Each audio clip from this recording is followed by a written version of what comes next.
Akibat lupa mengembalikan selang pengisian BBM SPBU di kawasan Cibeber, Kota Cilegon, nyaris ludes terbakar. Insiden ini sempat membuat panik petugas SPBU dan sejumlah pengendara. Pompa BBM terguling mengeluarkan api nyaris membesar.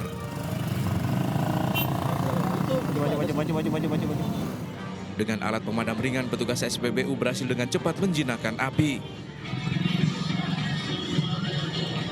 Diduga terjadi kelalaian antara petugas SPBU dan pengendara mobil. Pada pemilik kendaraan sedang melakukan pengisian, akan tetapi belum selesai, pemilik kendaraan langsung jalan begitu saja, yang mana mengakibatkan alat pengisian tertarik, kemudian menimbulkan percikan api. Petugas mengamankan lokasi dan juga pengendara mobil untuk dimintai keterangan. Tak ada korban dalam kejadian ini, operasional SPBU dihentikan sementara untuk penyelidikan polisi. Dari Cilegon, Banten, Iskandar Nasution, iNews melaporkan.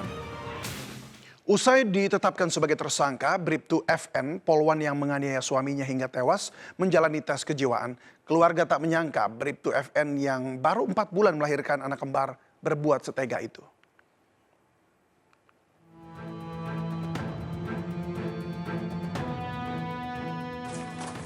Bribtu FN, tersangka penganiayaan hingga menewaskan Bribtu Rian Dwi Wicaksono suaminya, menjalani tes kejiwaan. Penyidik memeriksa pelaku untuk mendalami motif pelaku membakar suaminya yang menyebutkan kesal sang suami menghabiskan belanja 3 anaknya untuk judi online. Tersangka saat ini mengalami trauma dan diberikan pendampingan. Reskrimum Renata ini masih trauma yang mendalam ya. Sekarang sedang ditangani dan sedang difasilitasi untuk trauma healing oleh Polres Jawa Timur. Kemudian juga kita melibatkan psikiatri ya. Sementara itu, orang tua Bribtu Rian Dwi Wicaksono di Desa Sumberjo, Kabupaten Jombang, Jawa Timur masih syok. Keluarga tak menyangka Bribtu FN yang baru 4 bulan melahirkan anak kembar bisa berbuat setega itu. Tidak menyangka. Kalau sefatal itu ya, setiap keluarga pasti ada problem, itu pasti tidak mungkin lah. Dan kejengkelan seorang istri, kefatalan semacam itu, ya saya nggak bisa habis pikir. Keluarga berharap akan ada keputusan terbaik, terutama untuk 3 anak almarhum yang masih kecil. Dari Jombang, Jawa Timur, Mukhtar Bagus, iNews melaporkan. Artis Ria Ricis jadi korban pemerasan dan pengancaman. Jika tak memberikan uang 300 juta rupiah, pelaku ancam sebar foto dan video pribadinya. Kasus ini telah naik ke penyidikan, polisi akan memproses pelaku.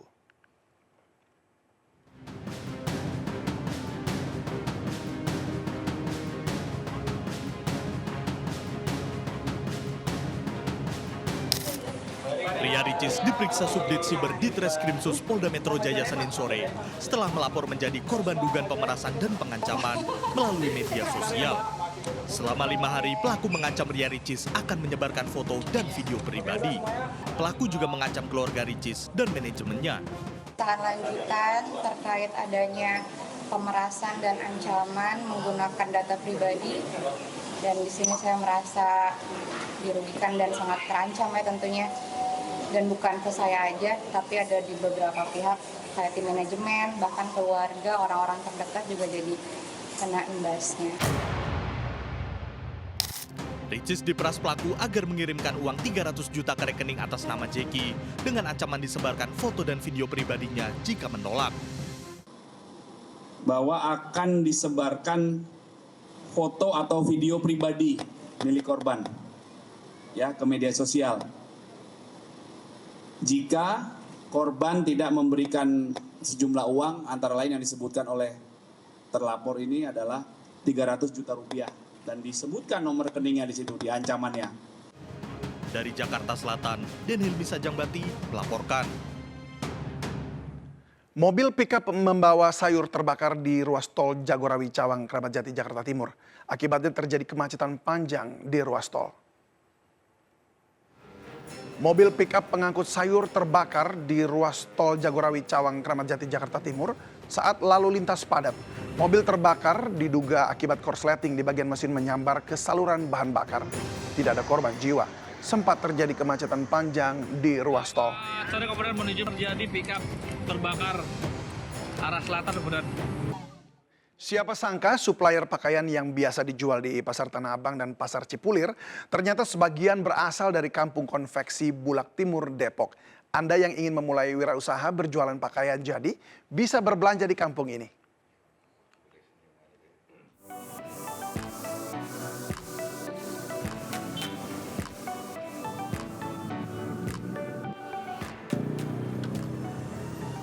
Belanja murah langsung di pusat konveksi ternyata bisa ditemukan tidak jauh dari pusat kota Jakarta. Tepatnya di Bulak Timur, Depok, Jawa Barat. Anda bisa mendapatkan barang dengan harga yang miring dan bahkan bisa dijual kembali. Tapi kira-kira berapa ya harganya? Langsung kita tanya yuk.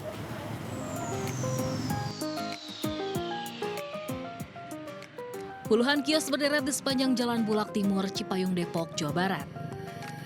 Kampung kecil ini ternyata merupakan kampung konveksi karena mayoritas warganya memiliki konveksi dan menjadi supplier sejumlah pedagang Pasar Tanah Abang dan Pasar Cipulir sekaligus membuka tokonya di kampung ini. Awalnya kampung konveksi ini hanya memproduksi legging, celana pendek, dan training. Namun kini berkembang memproduksi kemeja, daster, kaos, gamis, hingga kebaya. Jangan khawatir, harga yang ditawarkan jauh lebih murah dibanding harga di pasaran. Mulai dari Rp15.000 untuk kaos hingga Rp200.000 untuk setelan kebaya. Bahkan bisa lebih murah lagi jika membeli dalam jumlah besar untuk dijual kembali. Kaos ini berapaan harganya? Itu 20, yang sebelahnya 15. Oh, ini 20, ini 15. Yang ini blazer-blazer gini berapa? Itu 75. 75. Wow, ini murah-murah banget pemirsa. Beli banyak aja kali ya, biar bisa dijual lagi. Nah, ini 15.000. Ini kaos-kaos 20 ribuan. Oke, blazer secakep ini cuma 75.000 pemirsa. Wow, cocok nggak? Bu, saya ambil ini ya, Bu. Meski perkembangan teknologi membuat perdagangan konvensional meredup, namun salah satu konveksi di kampung ini mengaku bisa meraup untung hingga Rp500 juta per bulan. Penduduk kampung konveksi Bulak Timur juga rutin dikirim keluar daerah seperti Jambi, Medan, dan sejumlah wilayah di Pulau Jawa. Pembelinya itu dari itu sih ya, dari luar kota juga, luar daerah gitu. Ada juga dari sekitaran sini juga pembelinya yang datang ke sini langsung dia untuk dijual kembali. Tertarik apa? Iya sih, lumayan tertarik dari bahannya juga ada lumayan lumayan bagus segala macam gitu. Dari harganya? Harganya lumayan, tadi lagi nawar-nawar. Yang miring ya? Iya, biar lebih miring lagi sih. Kampung konveksi semula hanya dirintis oleh sejumlah warga di tahun 1980-an, namun kini berkembang menjadi sentra pakaian jadi. Cinta tanah air dimulai dari menggunakan produk-produk dalam negeri. Dan dengan desain yang bagus serta kualitas yang bagus, produk Indonesia tidak kalah bersaing di kancah global. Dari Depok, Jawa Barat, Galuh Pandu, Eri Nugraha melaporkan. Harga beras di sejumlah daerah kembali naik, bahkan melebihi harga eceran tertinggi atau HET. Selain karena pasokan kurang, kenaikan harga beras tak lepas dari kebijakan relaksasi harga beras oleh Badan Pangan Nasional.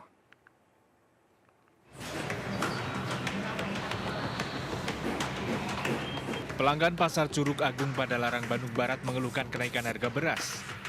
Beras medium yang sebelumnya dijual Rp14.000 per kilo, harganya naik Rp1.000 menjadi Rp15.000 per kilo. Sementara beras premium juga naik menjadi Rp16.000 per kilo. Kenaikan harga beras dikeluhkan para pedagang nasi kuning. Meski harga beras naik, para pedagang tidak bisa menaikkan harga jual nasi karena khawatir akan ditinggalkan pelanggan. Kalau naik harga kan konsumen bakalan kabur. Di Tuban, Jawa Timur, harga beras juga naik rata-rata Rp1.000 untuk semua jenis beras. Selain karena kurangnya pasokan, kenaikan harga beras tak lepas dari kebijakan relaksasi harga beras yang diberlakukan oleh Badan Pangan Nasional atau Bappenas. Untuk penentuan HET dan HPP, memang kita libatkan seluruh stakeholders. Ya. Kemudian khusus yang dengan Komisi 4, kita komunikasikan dalam beberapa forum seperti ini juga. Kemudian pada saat untuk melakukan kebijakan, tentunya Komisi 4 ini mendorong untuk peningkatan harga GKP sehingga petani itu bisa merasakan faedah dari kenaikan harga gabah itu sendiri. Harga beras diperkirakan masih akan naik dalam 2 hingga 3 bulan mendatang karena ada kekurangan produksi beras nasional sebesar 5 juta ton. Tim Liputan iNews melaporkan. Di tengah mahalnya harga beras, warung nasi jagung di Kabupaten Malang, Jawa Timur selalu diserbu pengunjung. Di warung ini pengunjung bisa makan sepuasnya seharga Rp10.000.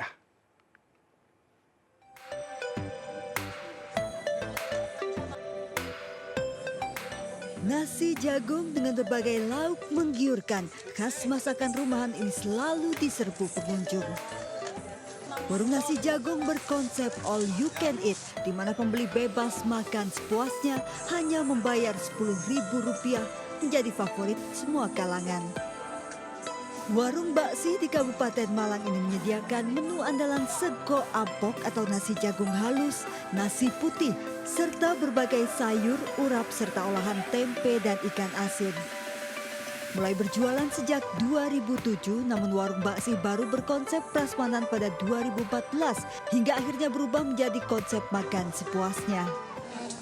Kepingin ini orang ambil itu seneng, saya juga seneng jualannya gitu. Dulu itu saya ambilkan pertama, terus kok banyak yang beli terus banyak, akhirnya saya bikin prasmanan itu. Konsep makan sepuasnya di warung Baksi bahkan memberikan harga khusus bagi pelajar mulai dari Rp2.000. Makanannya enak mas, enak dan juga murah. Habis itu seperti masakan rumahan lah. Ini harganya 2.000. Oh, ini buat apa? Ini dibuat di rumah atau dimakan sendiri? Di rumah. Makan sama ibu atau sendiri? Warung Baksi mampu menjual 500 hingga 700 bungkus nasi dalam sehari. Sedangkan untuk pengunjung yang makan di tempat, ia menyiapkan 10 kg nasi dengan berbagai macam sayur dan lauk yang segar. Dari Kabupaten Malang, Jawa Timur, Saif Hajaradi, iNews melaporkan. Pemirsa, Kementerian BUMN akan melakukan uji coba bekerja 10 jam dalam satu hari, mulai pekan depan selama 2 hingga 3 bulan. Dengan compressed working schedule ini, ASN Kementerian BUMN hanya masuk kerja 4 hari, Senin hingga Kamis. Intinya sih kita ingin bisa nge-piloting ini untuk dari eselon 2 sampai ke pelaksana, intinya itu. Nah dari piloting ini kita akan melihat seefektif apa program ini dari arti kata apakah meningkatkan produktivitas apa tidak, itu kita harus lihat semuanya. Anda kembali menyaksikan seputar iNews Siang. Pemirsa, pernikahan dini 2 remaja di Pemalang, Jawa Tengah viral di media sosial. Kedua pelajar SMP ini menikah secara siri.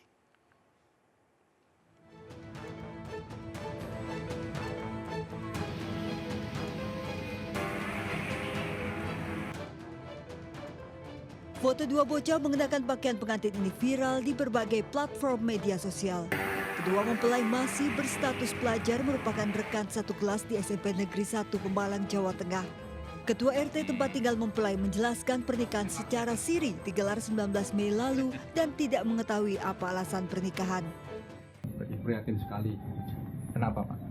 Ya terutama untuk masa depan anaknya itu. Terlalu kecil ya? Iya, terlalu dini lah. Kepala SMP Negeri 1 Pemalang membenarkan kedua anak tersebut merupakan siswanya namun telah mengajukan pengunduran diri sebelum pernikahan dengan alasan sakit. Sekolah juga telah menemui kedua orang tua namun keluarga tetap bersikukuh menikahkan dengan alasan privasi. 1 ya? Sebenarnya kelas berapa Pak? 8 tuh Pak. Kelas 8, satu kelas ya? Berarti. Baru selama ini pergaulan di sekolah dan pendidikan? Sekolah normal Pak. Normal ya? Menjaga adab, tidak ada apa-apa. Itu kan kejadian di rumah. Undang-undang tentang perkawinan mengatur batas usia menikah 19 tahun. Orang tua diimbau tidak menikahkan putra-putri mereka terlalu dini untuk kebaikan masa depan. Dari Pemalang, Jawa Tengah, Suryono Soekarno, iNews melaporkan.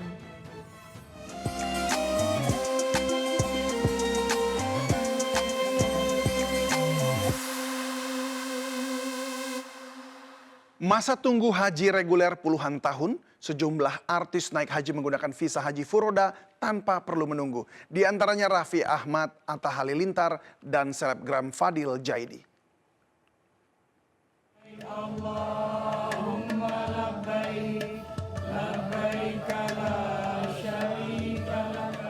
Sempat tertunda berangkat tahun lalu, Raffi Ahmad memboyong keluarga besar dan karyawannya menunaikan ibadah haji tahun ini melalui visa haji furoda.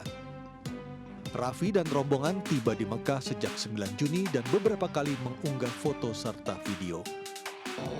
Dalam unggahan di akun media sosialnya, Raffi Ahmad juga mendoakan seluruh pengikut media sosialnya disegerakan menjadi tamu Allah Subhanahu wa Ta'ala. Selain Raffi Ahmad, pasangan selebgram Atta Halilintar dan Aurel Hermansyah juga menunaikan ibadah haji berangkat 9 Juni lalu. Dalam unggahan di media sosialnya, Atta juga terlihat bersama Habib Usman bin Yahya serta Gus Miftah. Selebgram Fadil Jaidi bersama kedua orang tua serta kakak dan adiknya juga menunaikan ibadah haji menggunakan visa haji furoda. Tahun lalu rencana memberangkatkan kedua orang tuanya gagal, dan tahun ini Fadil justru bisa berangkat sekeluarga. Dalam unggahan di media sosialnya, pasangan suami istri musisi Tantri Syalindri dan Arda tidak kuasa menahan rasa haru bisa menjalani ibadah haji di usia muda. Keduanya menunda membeli mobil untuk bisa berangkat haji. Lamanya masa tunggu kuota haji reguler hingga puluhan tahun membuat para selebriti ini memilih visa haji furoda. Untuk Jakarta saja, masa tunggu mencapai 28 tahun. Pemirsa, Partai Perindo memberikan dukungan penuh kepada bakal calon wali kota Surabaya, Eri Cahyadi, untuk maju dalam pemilihan wali kota Surabaya 2024. Penyerahan surat dukungan ini dilakukan di kantor DPP Partai Perindo Menteng, Jakarta Pusat, dan dipimpin langsung Ketua Harian Nasional DPP Partai Perindo, Angela Tanusudibio.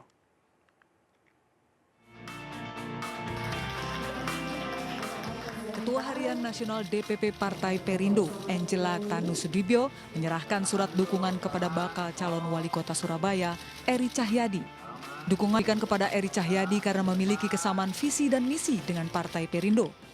Kami sangat optimis sekali, kita melihat kinerja Cak Eri yang luar biasa ya, dan saya tadi sudah sampaikan bahwa keluarga saya juga warga Surabaya dan keluarga saya menyampaikan wah ini Cak Eri luar biasa sekali ini kepemimpinannya, dan bukan hanya itu, saya kan juga banyak waktu yang saya luangkan saat itu di Surabaya dan melihat sendiri bagaimana kecintaan masyarakat Surabaya terhadap Cak Eri. Karena buat saya Perindo ini adalah seperti saudara yang saya lihat betul bagaimana visi misinya, bagaimana sifatnya, sama persis bagaimana ketika saya juga membangun kota Surabaya. Melalui dukungan ini, Partai Perindo juga menyatakan kesiapannya untuk memenangkan Eri Cahyadi dengan menurunkan seluruh pengurus, kader, dan simpatisannya. Dari Jakarta, Kevin Pakan, Syah Wahyudi, Dandi Bernardi, iNews melaporkan.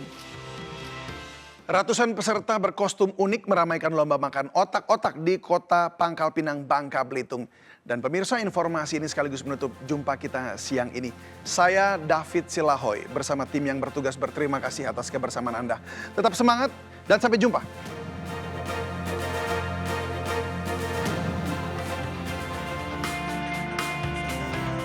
Setelah aba-aba dimulai, ratusan peserta langsung melahap otak-otak yang terhidang di meja. Termasuk si domba lucu Sound the Ship ini. Lomba makan otak-otak, makanan khas Bangka Belitung ini memang diikuti ratusan peserta berkostum unik. Ada sekitar 400 orang adu cepat makan otak-otak di Pantai Pasir Padi, Kota Pangkal Pinang, Bangka Belitung. Tak hanya warga lokal, wisatawan yang berkunjung ke Pantai Pasir Padi juga bisa ikut ambil bagian lomba makan otak-otak. Apalagi peserta tidak dipungut biaya alias gratis. Sebenarnya tadi itu iseng sih, memang karena tahu kan hari ini ada festival acara, jadi datang sini. Terus tiba-tiba tadi ada yang tawarin, kebetulan ibu saya tawari gitu kan, untuk ikut lomba makan otak-otak. Jadi saya coba sih, mau coba lihat antusias yang lain juga gitu.